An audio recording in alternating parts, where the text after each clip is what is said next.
முன்னவனே ஆணை மூத்தவனே முத்திநலம் சொன்னவனே தூய்மைச் சுகத்தவனே மன்னவனே ஐங்கரனே சங்கரனே செஞ்சடையன் சேகரனே தற்பரனே நின்றால் சரணம்.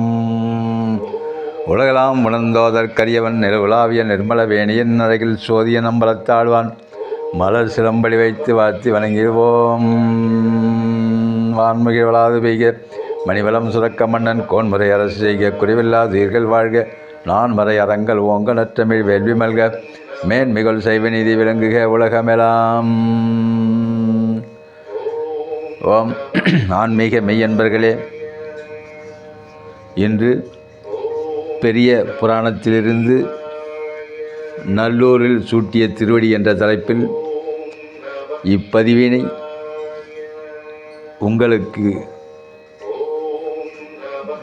சொல்ல இருக்கின்றேன். அன்பானவர்களே, இப்பதிவை கேட்டு சப்ஸ்கிரைப் செய்யுமாறு மிகவும் பணிவன்புடன் கேட்டுக்கொள்கிறேன். திருக்கோலக்காவிலிருந்து புறப்பட்ட அப்பர் மேலைக்காழி எனப்படும் திருக்கரி பரியலூர், திருப்புன்கூர், நீலூர் ஆகிய பகுதிகளில் எம்பெருமானை தரிசித்து கொண்டு திருக்குறுக்கை அடைந்தார். காமனை எரித்த வீரட்டானேஸ்வரரை கண்டு தொழுதார். அங்கிருந்து கிளம்பி திருநின்ற ஊர் சென்று தரிசனத்தை முடித்து கொண்டு காவிரியின் கரையை அடைந்தார். அங்கே திருநனிப்பள்ளியில் நற்றுணையப்பரை வழிபட்டு திருச்செம்பொன்பள்ளி சேர்ந்து சொர்ணபுரீஸ்வரர் தரிசனம் முடித்து திரு மயிலாடுதுறையை அடைந்தார். மாயூர் நாதரை பாடிய அப்பர் அங்கிருந்து காவேரி கரையோரமாகவே தம் யாத்திரையை மேற்கொண்டார். திருத்துருத்தியில் தரிசனம் முடித்து சிவபெருமான் பார்வதியை மணமுடிக்க விவாக வேள்வி நடத்திய வேள்விக்குடி சென்று கல்யாண சுந்தரரை பாடினார். பின்னர் அவ்வூரை விட்டு பிரயாணப்பட்டு திரு எதிர்கொள்பாடி மற்றும் திருக்கோடி காவலுக்கு சென்று அங்கிருந்து திருவாடுதுறையை அடைந்தார். திருவாடுதுறையில் உறையும் செம்பொன் தியாகேசரை நம்பனை நாள் வேதங்கரை கண்டானை என்னும் பதிகத்தால் பாடி கழிப்பித்து திருவிடைமருதூர், திருநாகேஸ்வரம் ஆகிய தலங்களை கண்டு மகிழ்ந்து பழைய ஆரைக்கு அருகிலுள்ள திருச்சத்தி முற்றத்தைச் சேர்ந்தார். சத்தி முற்றத்தில் எழுந்தருளியிருக்கும் சிவக்கொழுந்தீஸ்வரரை தரிசித்து கோவாய் முழுகி என்ற திருவிருத்தம் பாடினார்.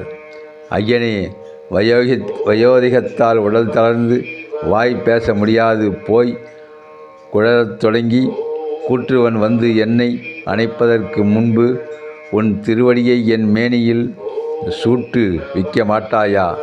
இல்லையேல் அந்த பழி உன்னைத்தான் சாரும் என்று மனம் கசிந்து வேண்டினார்.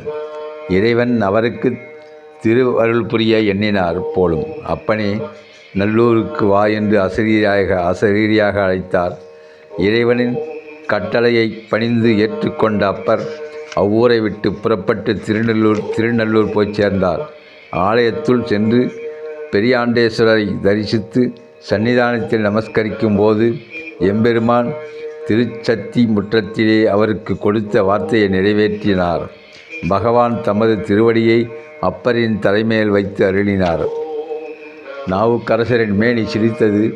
எம்பெருமானின் திருவடி ஸ்பரிதம் உணர்ந்து உருகி உள்ளம் கரைந்தார்.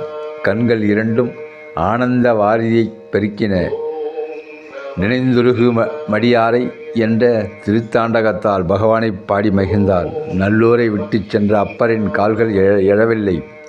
திருவடி ஸ்பரிதம் நினைக்கும் போதெல்லாம் அவரை புல்லரிக்கச் செய்தது. அத்திருப்பதியில் தங்கி தொண்டு செய்து வரலானார். நடுநடுவே திருக்கருகாவூர் சென்று முல்லைவனநாதரையும் திருப்பாலைத்துறை பாலைவனநாதரையும் திரு ஆவூர் பசுபதீஸ்வரையும் தரிசித்து திரும்பினார். நல்லூரை விட்டு புறப்பட்ட வாகீசர் திருப்பழனம் நோக்கி சென்றார். திருப்பழனத்துக்கு வடக்கே 1 மைல் தூரத்தில் திங்களூர் என்றொரு ஸ்தலம் இருக்கின்றது. அவ்வூரை நெருங்கும்போது வழியெல்லாம் நிறுவப்பட்டிருந்த தண்ணீர் பந்தல், அன்னசத்திரம், திருமடம் ஆகிய அனைத்தும் தம் பெயரால் விளங்குவதைக் கண்டு ஆச்சரியம் அடைந்தார். அவ்வூர் அடியார் ஒருவரை அழைத்து இவ்வாறு தம்முடைய பெயரை வைத்திருப்பதற்கான காரணத்தை வினவினார்.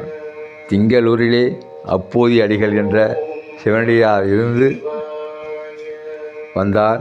அவருக்கு திருநாவுக்கரசரிடம் எல்லையில்லாத பக்தி.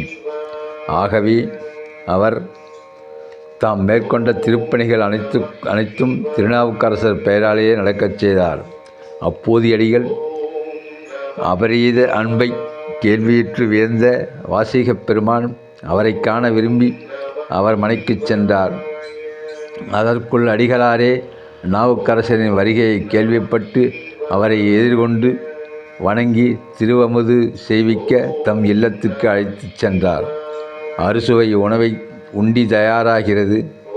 கொள்ளையிலேயே வாழை இலை கொண்டு வரச் சென்ற அடிகளின் மூத்த மகன் அங்கே நாகம் தீண்டப்பட்டான். இலையை கொண்டு வந்து கொடுத்து விஷத்தை அறிவித்ததும் விஷம் தலைக்கேறி அவன் உயிர் துறந்தான். விஷயம் வெளிப்பட்டால் வாகிசப் பெருமான் அமுது செய்தருள மாட்டார் என அப்போதியடிகளும் அவர் மனைவியாரும் மகனின் சவத்தை மறைத்து நாவுக்கரசரை சாப்பிட அழைத்தனர். இறைவன் திருவருளால் உண்மையை உணர்ந்த நாவுக்கரசர் அடிகளாரிடம் குமாரனின் சவத்தை கோயிலுக்கு முன் கொண்டு வரச் சொல்லி தரையில் கிடத்தி ஒன்று கொளாமவர் சிந்தையுயர் வரை என்னும் திருப்பதிகம் பாடினார். பாடி முடிந்ததும் சவமாக கிடந்த அடிகளாரின் மகன் உயிர் பெற்று எழுந்தான். பின்னர் அவர் அப்பரும் திருவாதிரை நாளில் தம் இறைவனின் திருக்கோலத்தைக் கண்டு ஆனந்தித்த விவரத்தை முத்து விதானம் என்னும் திருப்பதிகமாக பாடி அருளினார். அதை கேட்ட சம்பந்தர் தாம் அப்போதே புறப்பட்டு போய் ஆரூர் சென்று வீதி விடங்கரை தரிசித்து வருவதாக சொல்லி கிளம்பினார். அப்பரும் அவரை வழியனுப்பி அவர் திரும்பும் வரை திருப்புகலூரில் தங்கியிருப்பதாக தெரிவித்தார். சம்பந்தர் திருவாரூர் சென்று தரிசனம் முடித்து கொண்டு திரும்புவதற்குள் அப்பர் திருச்செங்காட்டங்குடி, திருநள்ளாறு, திருச்சாத்தமங்கை முதலான இடங்களுக்கு சென்று எம்பெருமானை வழிபட்டு திரும்பினார். அப்பரின் உள்ளத்தில் கொஞ்ச நாட்களாக அந்த சம்பவம் அரித்து வந்தது. தில்லையில் இருக்கும்போதே ஆளுடைய பிள்ளையாரின் பெருமையை கேள்வியுற்று அவரை தரிசிக்க புறப்பட்டு வந்தார். ஆனால் மறுபடியும் ஆரூரிலிருந்து திருப்புகலூர் வரும்போது சம்பந்தரை எதிர்கொண்டு வந்து அவரை வரவேற்றார். தாம் சென்று சம்பந்தரை தரிசிக்கும் பாக்கியம் கிடைக்கவில்லை என உள்ளத்தில் குமைந்து வந்தார். அவர் திருவாதிரை விசேஷத்தை கேட்டு ஆரூர் போய் தரிசனம் முடித்து கொண்டு வருவதாக தெரிவித்து காத்திருந்தார். அதன் காரணமாக அப்பர் திருநள்ளாறு ஆகிய தலங்களை வழிபாட்டை முடித்து கொண்டு விரைவிலேயே திரும்பிவிட்டார். சம்பந்தர் ஆரூரிலிருந்து புறப்பட்டு வந்து கொண்டிருக்கிறார் என்பதை அறிந்ததும் அப்பர் தம் தொண்டர் கோட்டத்தாருடன் எதிர்கொண்டு சென்று ஞானமுண்ட பிள்ளையாரை வரவேற்றார். இரு அடியார்களின் திருக்கூட்டம் ஒன்று கலந்தபோது மகிழ்ச்சி வெள்ளம் கரை புரண்டோடியது. அப்பர் சம்பந்தர் பெருமானை அழைத்து கொண்டு திருப்புகலூர் வந்து சில நாட்கள் முருகனார் திருமணத்தில் தங்கினார். அவர்களுடன் திருநீலக்கரை சிறுதொண்டர் ஆகிய அடியார்களும் தங்கியிருந்தனர். சில நாட்கள் திருப்புகலூரிலே தங்கிய பின் அப்பர் சம்பந்தரையும் அழைத்து கொண்டு திரு அம்பர், திருக்கடவூர் ஆகிய பதிகள் சென்று எம்பெருமானை வழிபட்டு திருவீழிமயிலை அடைந்தார். சிவபெருமானை வழிபட்டு சக்கராயுதம் பெற விஷ்ணு அவரை 1008 தாமரை மலர்களால் அர்ச்சித்தார். திருமாலின் மனத்தை பரிசோதிக்க விரும்பிய ஈசன் அவர் அர்ச்சித்து வரும் மலர்களில் ஒன்று குறையுமாறு செய்துவிட்டார். 1008 மலர்களையும் ஒவ்வொன்றாக எடுத்து இறைவனின் திருநாமத்தை சொல்லி அர்ச்சனை செய்து வந்த விஷ்ணு கடைசியில் மலர்களில் ஒன்று குறைவதைக் கண்டார். பூஜை குறையாக முடியக்கூடாது என்று எண்ணினார் அவர். ஆகவே அவர் தமது நெத்திரத்தில் ஒன்றை மலராக அர்ப்பணிக்க முடிவு செய்து விழியை பெயர்க்கத் துணிந்தார். அவர் பக்திக்கு மெச்சிய ஈசன் அவர் முன்பு தோன்றி அவர் செய்த பூஜையை ஏற்று சக்கராயுதம் அளித்தார். மகாவிஷ்ணு தமது விழிகளில் ஒன்றை இறைவனுக்கு அர்ப்பணிக்க துணிந்ததால் இறைவன் வீதியழகர் என்றும் அவ்வூர் திருவீழிமழலை என்றும் விளங்கலாயிற்று. அப்பர் சம்பந்தரோடு அவ்வூருக்கு எழுந்தருளி எம்பெருமானை பதிகம்பாடி மகிழ்ந்திருந்தார். அந்த சமயத்தில் நாட்டிலே பஞ்சம் தோன்றியது. நீர்நிலைகள் வற்றிப்போய் பயிர்கள் பச்சைகள் கருகின. ஏழைகள் பட்டினியால் மிகவும் வருந்தினர். சம்பாத்தியத்துக்கு வழியில்லாது தவித்தனர். மக்கள் படும் துயரத்தைக் கண்டு அப்பர் மனம் நொந்தார். அவர்கள் துயரத்தை தீர்க்க வழியிலேயே என தவித்தார். ஒரு நாள் இரவு அப்பர் சுந்தரர் இருவரும் கனவிலேயும் எம்பெருமான் பிறை அணிந்த சடையோடு கைகளில் மானும் மழுவும் தாங்கி தோன்றினார். அன்பர்களே, கால நிலையின் மாற்றத்தால் நீங்கள் ஒருபோதும் வாட்டமுற மாட்டீர்கள். இருப்பினும் தங்களை வழிபட்டு வரும் அடியார்கள் துன்பமடையாதிருக்க தினமும் யாம் விமானத்தின் கீழ் பீடத்தில் கிழக்கும் மேற்கும் பொற்காசு வைத்து அருள்வோம். அதை கொண்டு அடியார்களுக்கு அன்னமளித்து அவர்கள் துயரத்தை துடையுங்கள் என்று அருளி மறைந்தார். பொழுது புலர்ந்ததும் அப்பரும் சம்பந்தரும் புனித நீராடி ஆலயம் சென்றபோது பீடத்தின் கீழ் கிழக்கிலும் மேற்கிலும் 2 பொற்காசுகள் வைத்திருக்க கண்டனர். அதை கொண்டு அடியார்களுக்கு அமுது படைக்க ஏற்பாடு செய்தனர். தண்டோரா மூலம் சுற்று கிராமங்களுக்கும் செய்தி அறிவித்து உணவின்றி திண்டாடும் மக்களை திருவிழிமேலே வந்து சேருமாறு செய்தார். சம்பந்தர் பெருமான் ஈசனின் திருக்குமாரர் அன்றோ. மேலும் அவர் திருப்பதிகம்பாடி பகவானைத் தொழுது வந்தார். அப்பரைப் போல திருத்தொண்டிலே ஈடுபடவில்லை. ஆகவே அவர் வாசியோடு கூடிய காசு பெற்றார். அப்பர் வாசி இல்லாத காசு பெற்றார். தினமும் ஏழைகளுக்கு திருவமுது அளிக்கப்பட்டு வந்தது. ஆன்மீக மெய்யன்பர்களே, இத்தோடு இப்பதிவை முடித்துக்கொள்கிறேன். மற்றும் ஒரு பதிவை நாளை பதிவில் சொல்ல இருக்கின்றேன்.